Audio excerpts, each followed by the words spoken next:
ओम परमात्मने नमः। 23वें अध्याय में यज्ञ पत्नियों पर कृपा। ग्वाल वालों ने कहा, नैना विराम बलराम, तुम बड़े पराक्रमी हो। हमारे चितचोर श्याम सुंदर तुमने बड़े बड़े दुष्टों का संहार किया है। उन्हीं दुष्टों के समान यह भूख भी हमें सता रही है। अतः तुम दोनों इसे भी बुझाने का कोई उपाय करो। तो श्री सुखदेव जी ने कहा, परीक्षित, जब ग्वालवालों ने देवकी नंदन भगवान श्री कृष्ण से इस प्रकार प्रार्थना की, तब उन्होंने मथुरा की अपनी भक्त ब्राह्मण पत्नियों पर अनुग्रह करने के लिए यह बात कही। मेरे प्यारे मित्रों, यहां से थोड़ी ही दूर पर वेदवाणी ब्राह्मण स्वर्ग की कामना से आंगिरस नाम का यज्ञ कर रहे हैं। तुम उनकी यज्ञशाला में जाओ। ग्वाल वालों, मेरे भेजने से वहां जाकर तुम लोग मेरे बड़े भाई भगवान श्री बलराम जी का और मेरा नाम लेकर कुछ थोड़ा सा भात भोजन की सामग्री मांग लाओ। जब भगवान ने ऐसी आज्ञा दी, तब ग्वाल वाल उन ब्राह्मणों की यज्ञशाला में गए और उनसे भगवान की आज्ञा के अनुसार ही अन्न मांगा। पहले उन्होंने पृथ्वी पर गिरकर दंडवत प्रणाम किया और फिर हाथ जोड़कर कहा कि पृथ्वी की मूर्तिमान देवता ब्राह्मणों, आपका कल्याण हो। आपसे निवेदन यह है कि हम ब्रज के ग्वाले हैं। भगवान श्री कृष्ण और बलराम की आज्ञा से हम आपके पास आए हैं। आप हमारी बात सुने। भगवान बलराम और श्री कृष्ण गौएं चराते हुए यहां से थोड़ी ही दूर पर आए हुए हैं। उन्हें इस समय भूख लगी है और वे चाहते हैं कि आप लोग उन्हें थोड़ा सा भात दे दें। ब्राह्मणों, आप धर्म का मर्म जानते हैं। यदि आपकी श्रद्धा हो तो उन भोजनार्थियों के लिए कुछ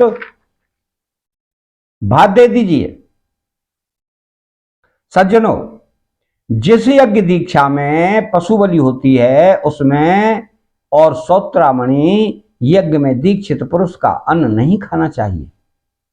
इनके अतिरिक्त और किसी भी समय किसी भी यज्ञ में दीक्षित पुरुष का भी अन्न खाने में कोई दोष नहीं है। परीक्षित, इस प्रकार भगवान के अन्न मांगने की बात सुनकर भी उन ब्राह्मणों ने उस पर कोई ध्यान नहीं दिया। वो चाहते थे कि स्वर्ग आदि तुच्छ फल और उनके लिए बड़े बड़े कर्मों में उलझे हुए थे। सच पूछो तो वे ब्राह्मण ज्ञान की दृष्टि से थे बालक ही, परंतु अपने को बड़ा ज्ञान वृद्ध मानते थे। परीक्षित, देश काल अनेक प्रकार की सामग्रियां भिन्न भिन्न कर्मों में विनियुक्त मंत्र अनुष्ठान की पद्धति, ऋत्विज ब्रह्मा आदि यज्ञ कराने वाले अग्नि देवता, यजमान, यज्ञ और धर्म, इन सब रूपों में एकमात्र भगवान ही प्रकट हो रहे हैं। वे इंद्रियातीत परब्रह्म भगवान श्री कृष्ण स्वयं ग्वाल वालों के द्वारा भात मांग रहे हैं। परंतु इन मूर्खों ने, जो अपने को शरीर ही मान बैठे हैं, भगवान को भी एक साधारण पुरुष ही माना और उनका सम्मान नहीं किया। परीक्षित, जब उन ब्राह्मणों ने हाँ या ना कुछ नहीं कहा, तो ग्वाल वालों की आशा टूट गई। वे लौट आए और वहां की सब बात उन्होंने श्री कृष्ण तथा बलराम से कह दी।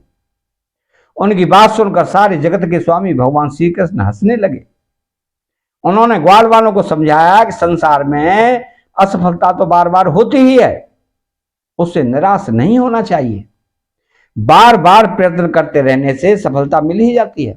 फिर उनसे कहा कि मेरे प्यारे ग्वाल वालों, इस बार तुम लोग उनकी पत्नियों के पास जाओ और उनसे कहो कि राम और श्याम यहां आए हैं।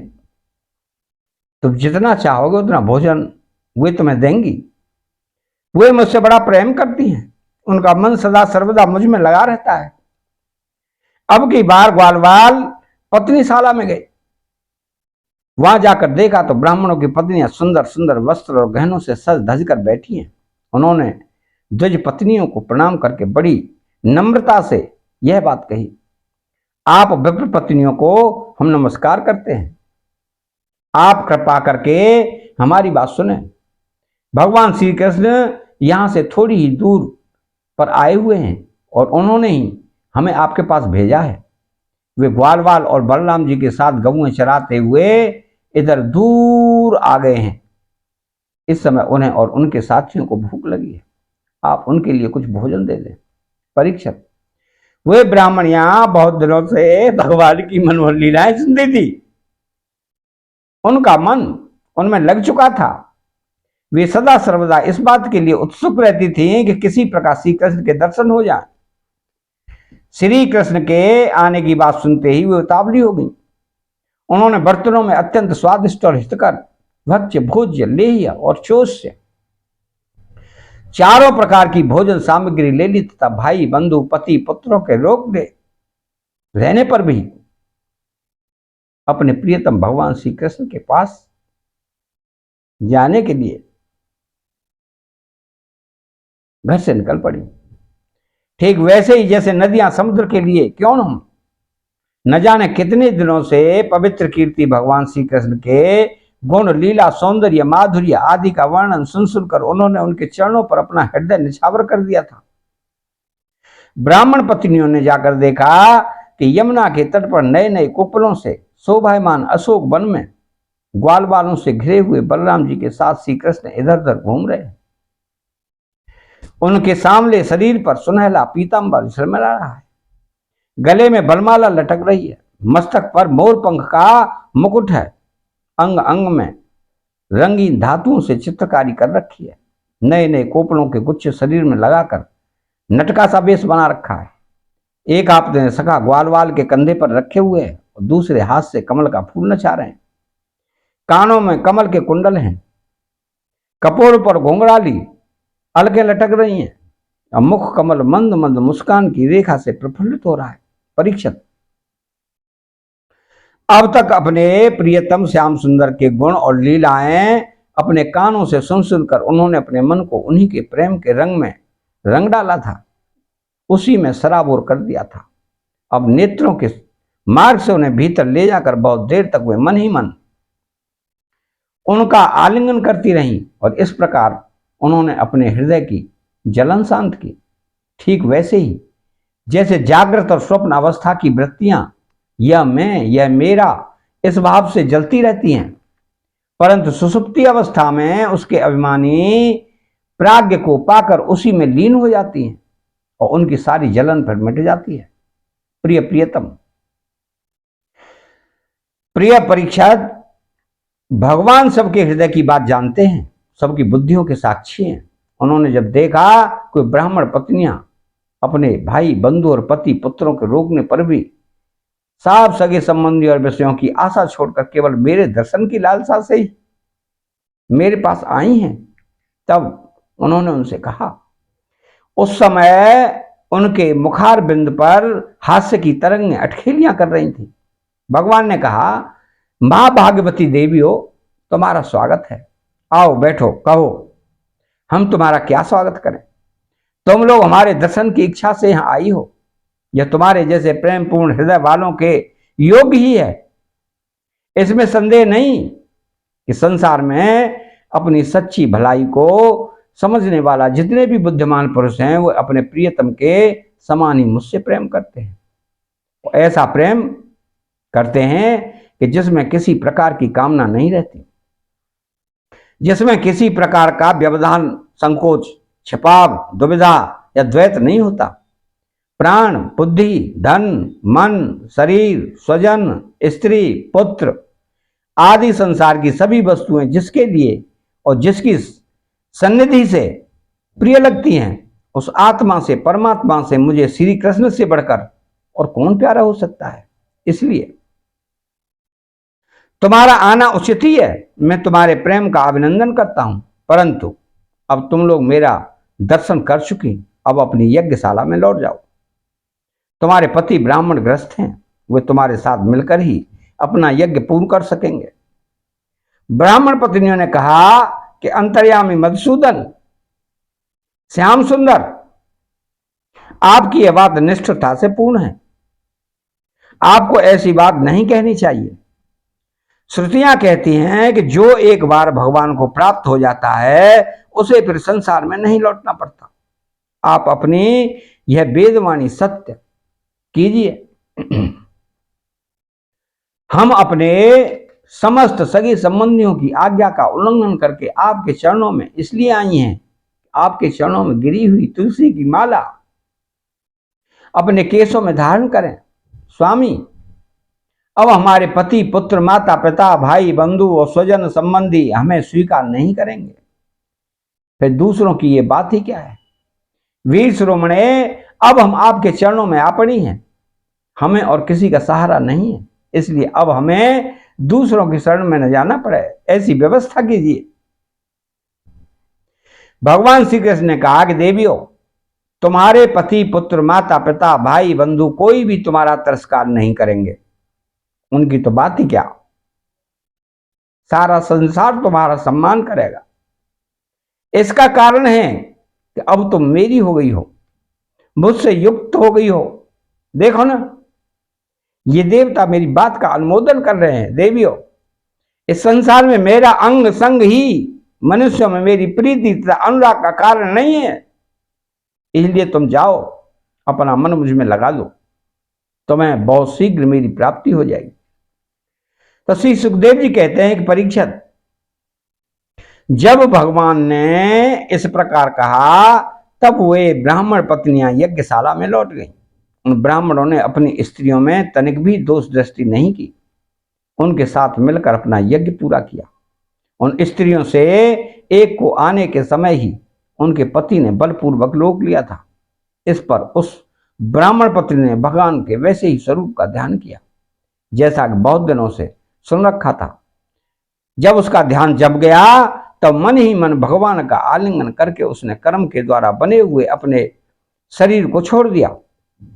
शुद्ध सत्वमय दिव्य शरीर से उसने भगवान की सानिध्य प्राप्त कर ली।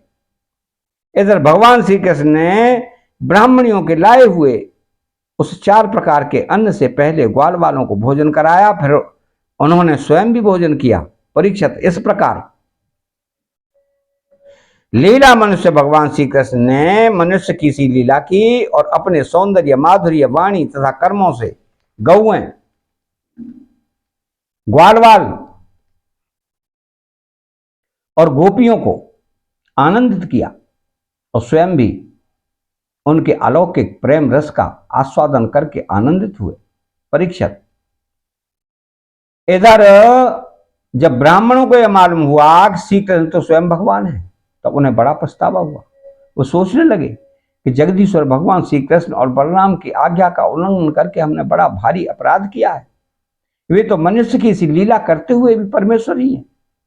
जब उन्होंने देखा कि हमारी पत्नियों के हृदय में तो भगवान का अलौकिक प्रेम है और हम लोग उससे बिल्कुल रीते हैं, तब वे पछता कर अपनी निंदा करने लगे। वे कहने लगे, हाय, हम भगवान श्री कृष्ण से विमुख हैं, बड़े ऊंचे कुल में हमारा जन्म हुआ, गायत्री ग्रहण करके हम दुजाते हुए वेदाध्ययन करके हमने बड़े बड़े यज्ञ किए, पर वह सब किस काम का? धिक्कार है, धिक्कार है। हमारी विद्या व्यर्थ गई, हमारे व्रत बुरे सिद्ध हुए, हमारी इस बहुज्ञता को धिक्कार है। ऊंचे वंश में जन्म लेना, कर्मकांड में निपुण होना किसी काम का ना आया। उन्हें बार बार धिक्कार है। निश्चय ही भगवान की माया बड़े बड़े योगियों को भी मोहित कर लेती है। तभी तो हम कहलाते हैं मनुष्यों के गुरु और ब्राह्मण, परंतु अपने सच्चे स्वार्थ और परमार्थ के विषय में बिल्कुल भूले हुए हैं। कितने आश्चर्य की बात है, देखो तो सही। यद्यपि ये स्त्रियां हैं तथापि जगत गुरु भगवान श्री कृष्ण में इनका कितना प्रेम है, अखंड अनुराग है। उसी से उन्होंने गृहस्थी की, वो बहुत बड़ी फांसी भी काट डाली जो मृत्यु के साथ भी नहीं करते। इनके न तो द्विजाति के योग्य यज्ञोपवीत आदि संस्कार हुए हैं, न तो उन्होंने गुरुकुल में ही निवास किया है, न इन्होंने तपस्या की है, न तो आत्मा के संबंध में ही कुछ विवेक विचार किया है। उनकी बात तो दूर रही, इनमें न तो पूरी पवित्रता है, न तो शुभ कर्म ही है। फिर भी समस्त योगेश्वरों के ईश्वर पुण्य कीर्ति भगवान श्री कृष्ण के चरणों में इनका दृढ़ प्रेम है और हमने अपने संस्कार किए हैं, गुरुकुल में निवास किया है, तपस्या की है, आत्मना अनुसंधान किया है, पवित्रता का निर्वाह किया है तथा अच्छे अच्छे कर्म किए हैं, फिर भी भगवान के चरणों में हमारा प्रेम नहीं है। सच्ची बात यह है कि हम लोग गृहस्थी के काम धंधों में मतवाले हो गए थे, अपनी भलाई और बुराई को बिल्कुल भूल गए थे। अहो, भगवान की कितनी कृपा है कि भक्त वत्सल प्रभु ने ग्वाल वालों को भेजकर उनके वचनों से हमें चेतावनी दी, अपनी याद दिलाई। भगवान स्वयं पूर्ण काम है और कैवल्य मोक्ष पर्यंत जितनी भी कामनाएं होती हैं उनको पूर्ण करने वाले हैं। यदि हमें सचेत नहीं करना होता तो उनका हम सभी के क्षुद्र जीवों से प्रयोजन ही क्या हो सकता है। अवश्य ही उन्होंने इसी उद्देश्य से मांगने का बहाना बनाया, अन्यथा उन्हें मांगने की भला क्या आवश्यकता थी। स्वयं लक्ष्मी अन्य सब देवताओं को छोड़कर और अपनी चंचलता, गर्व आदि दोषों का परित्याग कर केवल एक बार उनके चरण कमलों का स्पर्श पाने के लिए सेवा करती रहती है। वही प्रभु किसी से भोजन की याचना करें या लोगों को मोहित करने के लिए, नहीं तो और क्या है। देश काल पृथक पृथक सामग्रियां, उन कर्मों में विनियुक्त मंत्र, अनुष्ठान की पद्धति, ऋत्विज, अग्नि, देवता, यजमान, यज्ञ और कर्म और धर्म सब भगवान के ही स्वरूप हैं। वे ही योगेश्वरों के भी ईश्वर भगवान विष्णु स्वयं श्री कृष्ण के रूप में यदुवंशियों में अवतीर्ण हुए हैं। यह बात हमने सुन रखी थी, परंतु हम इतने मूढ़ हैं कि उन्हें पहचान न सके। यह सब होने पर भी हम धन्यात धन्य हैं, हमारे अहोभाग्य हैं, तभी तो हमें वैसी पत्नियां प्राप्त हुई हैं। उनकी भक्ति से हमारी बुद्धि भी भगवान श्री कृष्ण के अविचल प्रेम से युक्त हो गई है। प्रभु, आप अचिंत्य अनंत ऐश्वर्य के स्वामी हैं। श्री कृष्ण अविचल प्रेम से युक्त हो गई हैं। प्रभु, आप अचिंत्य और अनंत ऐश्वर्यों के स्वामी हैं। श्री कृष्ण, आपका ज्ञान अबाध है, आपकी ही माया से हमारी बुद्धि मोहित हो रही है। हम कर्मों के पचड़े में भटक रहे हैं। हम आपको नमस्कार करते हैं।